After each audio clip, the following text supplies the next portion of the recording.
समय की बात है। राजस्थान के डूंगरी नामक गांव में लोग माता शीतला की पूजा करना भूल चुके थे।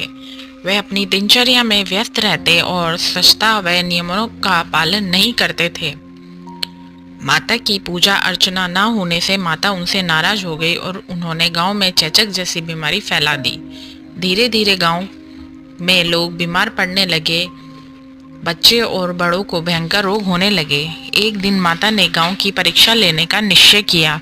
वह एक बूढ़ी औरत का रूप धारण कर गांव में आई।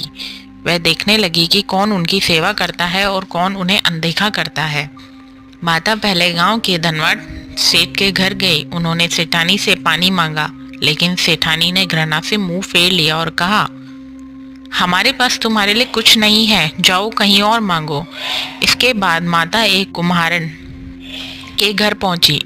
वह स्त्री गरीब थी लेकिन बहुत दयालु थी। जैसे ही उसकी बूढ़ी औरत बनी माता को देखा, उसने प्रेम पूर्वक कहा, अम्मा धूप बहुत तेज है, आओ मेरे घर बैठो, मैं तुम्हें ठंडा पानी पिलाती हूँ और दही राबड़ी खिलाती हूँ। उसने माता को ठंडा जल, बासी भोजन जो कि एक रात पहले बना था और दही राबड़ी परोसी।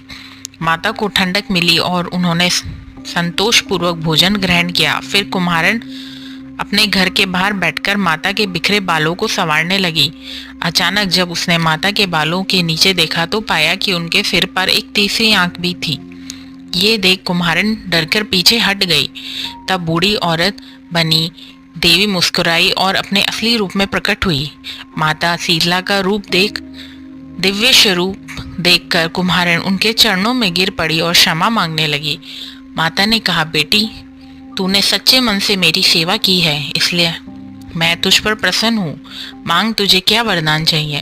कुम्हारन ने दोनों हाथ जोड़कर कहा, माते यदि आप मुझसे प्रसन्न हैं तो कृपा हमारे गांव से ये महामारी दूर कर दें और सभी को स्वस्थ कर दें। माता ने प्रसन्न होकर कहा, ऐसा ही होगा।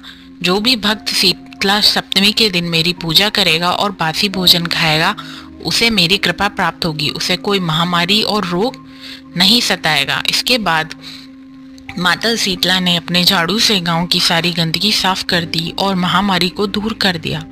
गांव के सभी लोग चमत्कार देखकर माता के आगे नतमस्तक हो गए और उन्होंने ये प्रतिज्ञा ली कि वे हर साल शीतला सप्तमी और अष्टमी का पर्व मनाएंगे।